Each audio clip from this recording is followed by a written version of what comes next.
Olá, amigos, irmãos e irmãs, graça e paz do Senhor Jesus Cristo. Em nome de Jesus eu quero agradecer por esta honra de compartilhar a palavra de Deus para a sua igreja e assim contribuir com a edificação do corpo de Cristo na construção do reino de Deus aqui na terra. Hoje nós vamos conversar sobre a importância da glória de Deus. E para nos ajudar a compreender esta revelação de Deus, eu vou convidar aqui a minha filha Ana Clara para ela entoar um louvor a Deus e assim chegar ao coração de Deus e também edificar a nossa igreja, a nossa vida, né? Então, Ana Clara, muito obrigado pela sua participação e cante esse louvor ao Senhor. Amém. Vamos louvar o Senhor.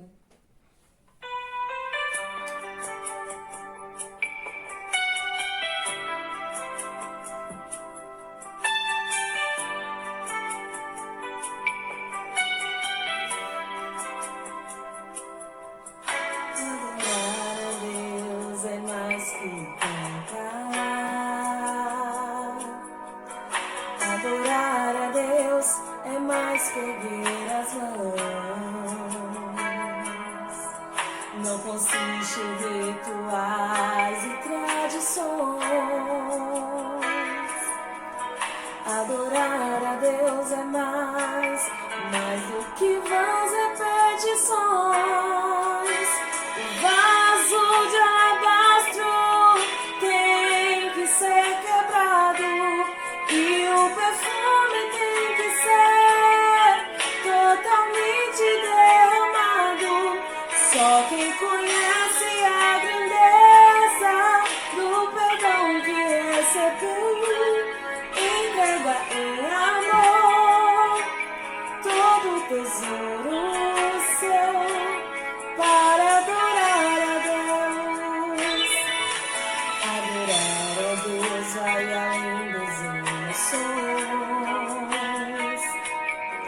É o Santo Espírito tocando e transformando os corações, pois a unção e o poder do teu olhar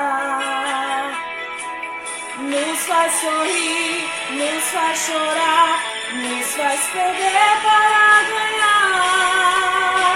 O vaso de alabastro tem que ser quebrado e o perfume tem que ser totalmente derramado. Só quem conhece a grandeza do perdão que recebeu entrega em amor todo o tesouro seu para adorar a Deus.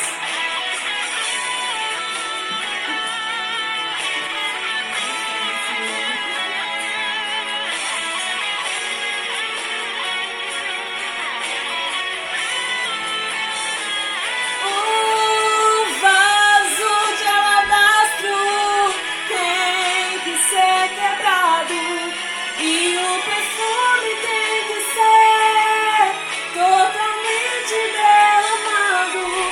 Só quem conhece a grandeza do perdão que recebeu entrega em amor todo o tesouro seu para adorar a Deus.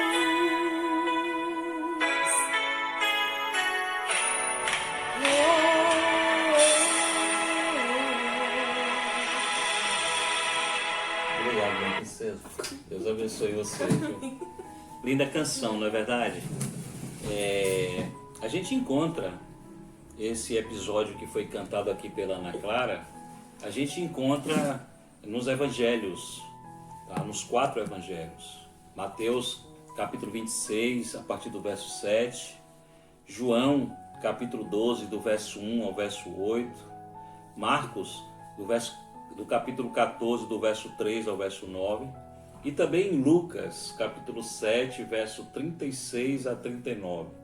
E a gente encontra aqui alguns elementos teológicos importantes para a gente conhecer a respeito da glória de Deus, sobre a importância da glória de Deus. A gente vê aqui a relação do pecado, o perdão e também da adoração sincera, adoração que é relevante para a vida cristã. Tanto no Evangelho de Mateus, no capítulo 26, como João e Marcos, esses textos eles relatam o episódio da mulher que ungiu Jesus em Betânia. No Evangelho de João a gente vê uma especialidade, inclusive cita o nome desta mulher, que é Maria, que é irmã de Marta, irmã de Lázaro. Mas no Evangelho de Lucas, capítulo 7, versos 36 a verso 39, que é o texto que nós vamos tomar como base, embora a gente não vai aqui se aprofundar neste relato bíblico, mas a gente vai trazer aqui como tema central, como eu já disse, a importância da glória de Deus. Me permitam uma particularidade sobre a minha forma de adorar a Deus, principalmente no momento da minha devocional diária. Geralmente, e graças a Deus eu sempre posso ter, geralmente eu posso ter esse horário como reservado, e eu confesso que eu fico um tanto que ansioso para chegar a esse momento, que é o momento em que eu vou ter um encontro com Deus no meu dia. Geralmente eu estou entre 5h30 até as 6h30, às 18h30. Eu estou nesse momento que eu chamo de viração do dia. E lá eu fico esperando, olhando para os céus, escurecer. E quando começa a escurecer, as estrelas elas começam a aparecer, a brilhar nos céus. E eu acho isso muito lindo, sabe? Mexe muito com a minha estrutura emocional, espiritual. E eu fico esperando exatamente o momento em que Deus vai conversar comigo, Ele vem dos céus para conversar comigo. Claro que isso é uma particularidade, é um experimento pessoal. Nem todo mundo tem a mesma experiência. E às vezes os céus estão nublados, à noite fica muito escuro. E eu sempre peço para que Deus possa abrir ali aquele lugar onde nós estamos, para que eu possa contar as estrelas do céu. A primeira imagem que eu vejo nos céus é o Cruzeiro do Sul. Eu fui um combatente do Exército, e claro que no período obrigatório, e eu fui o homem bússola, Então eu aprendi a olhar para os céus e pegar a direção correta. E o Cruzeiro do Sul é que vai norteando tudo isso. E eu olho o Cruzeiro do Sul e eu me lembro exatamente da crucificação de Cristo, Cristo pregado na cruz, nos substituindo como preço do pecado. E eu sempre oro dizendo ao Senhor, ao Deus do Universo, ao meu Pai, eu sempre oro dizendo que todo o mérito é de Cristo Jesus. Eu não tenho nenhum mérito. Mas aí, um dia desse eu estava tentando contar as estrelas. Tinham poucas estrelas nos céus quando eu comecei a contar. Mas eu me perdia porque à medida que eu ia contando essas estrelas, iam surgindo outras estrelas. Quanto mais escuro o ambiente, mais as estrelas começam a brilhar nos céus. E eu tentando contar e não conseguia. E aí eu me lembrei que os estudiosos, os cientistas, dizem que, inclusive tem um astrônomo brasileiro, Laerte Sodré Júnior, da USP, ele enfatiza que são mais de 100 bilhões de estrelas só na nossa galáxia. É um número assim absurdo e certamente nunca que eu conseguiria contar. Outros estudiosos afirmam que são mais de 100 bilhões de galáxias. Imagine a quantidade de estrelas que tem no céu. Mas o interessante é a gente saber que a nossa galáxia ela é uma das menores entre as milhares e milhões. E também a Terra é um dos menores planetas da nossa galáxia. É incrível isso. E foi na Terra que Deus nos colocou, Ele criou o homem e colocou para habitar exatamente em um dos menores planetas. E eu comecei a imaginar a grandeza de Deus, ou pelo menos tentar imaginar essa grandeza do nosso Deus, porque Ele é maior do que tudo isso, sabe, gente? E eu comecei a tentar adorar a Deus.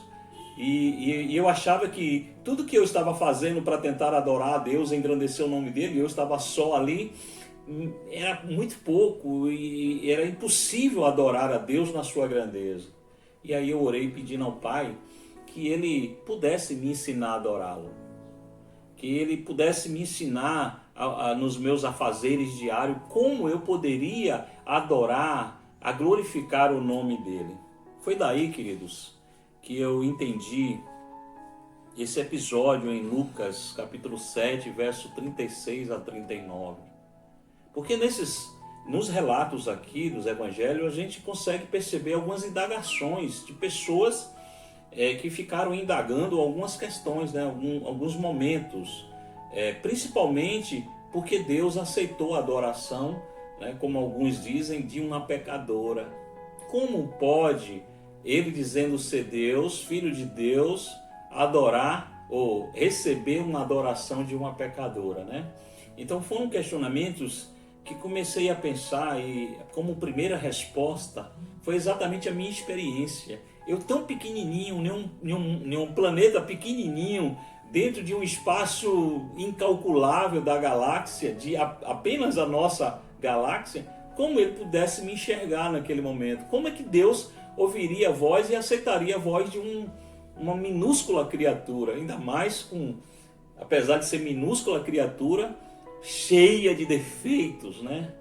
Cheio de pecado, como eu tenho, assim como o apóstolo Paulo dizia, miserável homem que sou, quando ele entendeu que Deus aceitava, perdoava.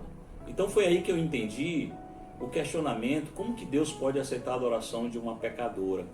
E nessa questão de pecado, principalmente aqui no Evangelho de Lucas,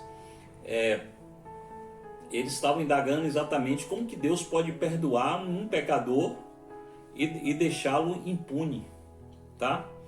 Eu não sei quantos de vocês já assistiram a mensagem que tem como tema Deus leva a sério a sua glória, de John Piper, que é um pregador americano, um escritor, um teólogo. E ele pega essa mensagem, o texto básico, Filipenses capítulo 2, do verso 9 ao verso 11, tá? E para quem não está lembrado, o que diz aí em Filipenses, no verso 10, verso 11, no verso 9 fala que Jesus deixou a sua glória, se tornou homem, se humilhando, e no verso 10, verso 11 tem um resultado disso tudo, é para que todo joelho se dobre e toda língua confesse o nome de Jesus como o Senhor e Salvador, para a glória de Deus. Então, John Piper fundamenta que Deus leva muito a sério a sua glória. Ele diz ainda que Deus tem paixão pela sua própria glória. E o desejo do Senhor, o maior desejo do Senhor, é que todo homem entenda isso e também passe a amar a glória dele. Então, faz-se necessário, amados, a gente compartilhar isso. Qual o nível do seu desejo para a glória de Deus? Qual o seu nível de interesse para isso? Tá? Então, a gente já sabe que toda a natureza glorifica o nome do Senhor. Se a gente lê lá o Salmo 19, fala a respeito disso, né? Que toda a natureza proclama a glória de Deus. No livro de Isaías, capítulo 43, lá no verso 21, diz que Deus criou um povo para ele, para que esse povo agora anunciasse a sua glória através dos louvores. Olha que interessante. Eu não sei se você já leu com esse interesse lá o Salmo 148, tem uma proposta linda. A proposta do Salmo 148 é que toda a natureza, inclusive os homens, possam formar um único coral para glorificar o nome de Deus, dizendo aleluia, aleluia e aleluia. Tá? Ontem eu vi um louvor dizendo que nós temos o DNA de adorador e a gente vai adorar Deus em todo momento da nossa vida, inclusive quando nós chegarmos no céu. E aí a nossa vida começa então a fazer sentido. A Bíblia, ela declara de que nós fomos criados para o louvor e glória de Deus. Então, amados irmãos, a gente sabe que toda a natureza resgatada do Senhor e foi pelo motivo principal de glorificar o nome de Deus. E aí a gente aí vai tentar responder esses questionamentos nesse episódio da pecadora que ungiu Jesus. Pelo menos 2 questionamentos nós vamos resolver aqui nessa noite. O primeiro é como Deus pode perdoar o pecado de um pecador ou uma pecadora e deixá-los impune. Olha que interessante. Romanos 3:23 diz assim: todos pecaram e carecem da glória de Deus. Todos pecaram e carecem da glória de Deus. Aqui surge a palavra carecer. E aí a gente precisa compreender por que carecemos. Talvez isso possa nos dizer que pelo nosso próprio esforço nós não podemos recuperar a nossa vida, né? Não podemos de forma alguma justificar os nossos erros. Então, por causa disso, nós carecemos da glória de Deus. Por que isso? Porque existe um salário para o pecado. Existe uma condenação para todo pecador, uma sentença já definida por uma lei universal.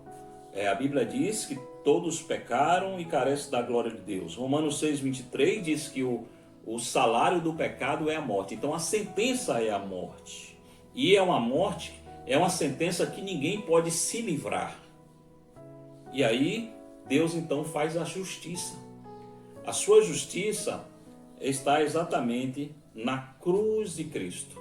E a cruz de Cristo então se torna o centro da história da humanidade, o evento mais importante para toda a humanidade e para a glória de Deus. A gente vai entender isso mais adiante, certo?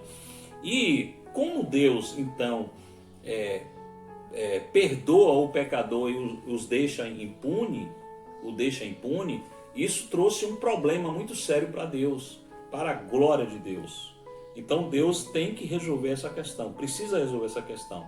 E aí o Piper, ele faz uma comparação, trazendo aquele episódio do rei Davi, quando Davi, ao invés de ir para a guerra, fica lá em seu palácio, ocioso, e ele está lá numa laje, e ele vê a Betseba tomando banho. E aí ele se encanta, manda chamar a Betseba, todos obedecem porque ele é o rei.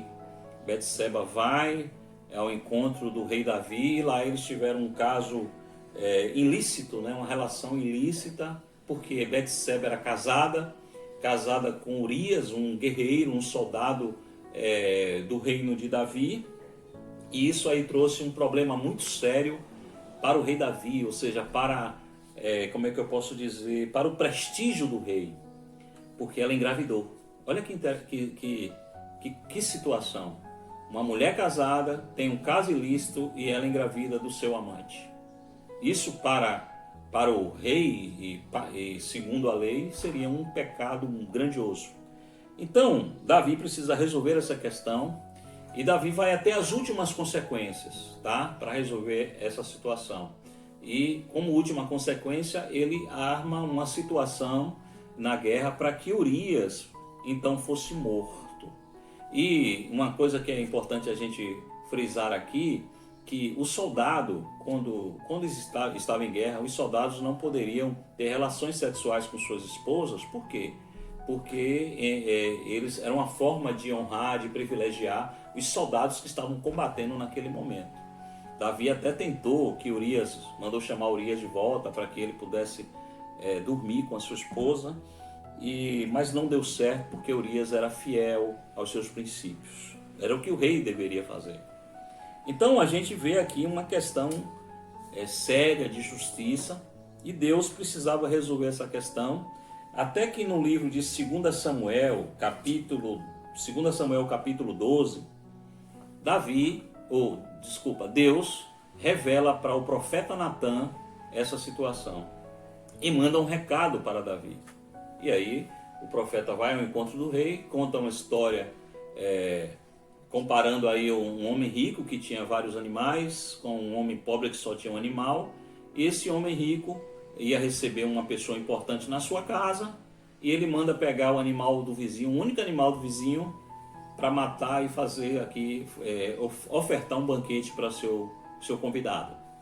E aí, Natan contando essa história para o rei Davi.